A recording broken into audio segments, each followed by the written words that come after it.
ශ්‍රී ලංකා විදුලි බල ශ්‍රේෂ්ඨයේ දැවැන්තම ව්‍යුහාත්මක වෙනස සනිටුහන් කරමින් ශ්‍රී ලංකා විදුලි බල මණ්ඩලය වසර 57ක සිය ඒකාධිකාරී ගමන ඊයේ නිම කර තිබෙනවා.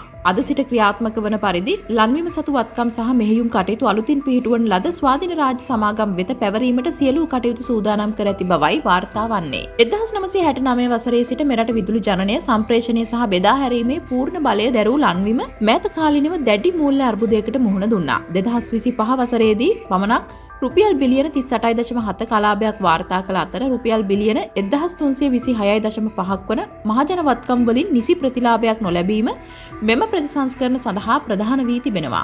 මෙතෙක් එක් ආයතනයක් යටතේ පැවති කාර්යයන් අද සිට පහත පරිදි සිදුවනවා. ඉලෙක්ට්‍රිසිටි ජෙනරේෂන් ලංකා පුද්ගලික සමාගම විදුලි ජනන කටයුතු පාලනය කරන අතර ඔවුන් අනෙකුත් පෞද්ගලික නිෂ්පාදකයින් මෙන්ම ගිවිසුම්ගතව විදුලිය විකිණිය යුතුයි. ඉලෙක්ට්‍රිසිටි ඩිස්ට්‍රිබියුෂන් ලංකා පෞද්ගලික සමාගම විදුලිය බෙදා හැරීමේ කටයුතු භාරව ක්‍රියාත්මක වෙනවා. සම්ප්‍රේෂණ සහ පද්ධති පාලනය මේ සඳහා වෙනම ස්වාධීන සමාගම් දෙකක් පිහිටුවා තිබෙනවා. මෙම වෙනසත් සමග පාරිභෝගිකයාට ශනික බලපෑමක් සිදු නොවුවත් ඉදිරියේදී තරඟකාරී වෙළඳපොළ පදනම් කරගත් මිල ගණන් යටතේ විදුලිය ලබා ගැනීමට අවස්ථාව හිමි වෙනවා.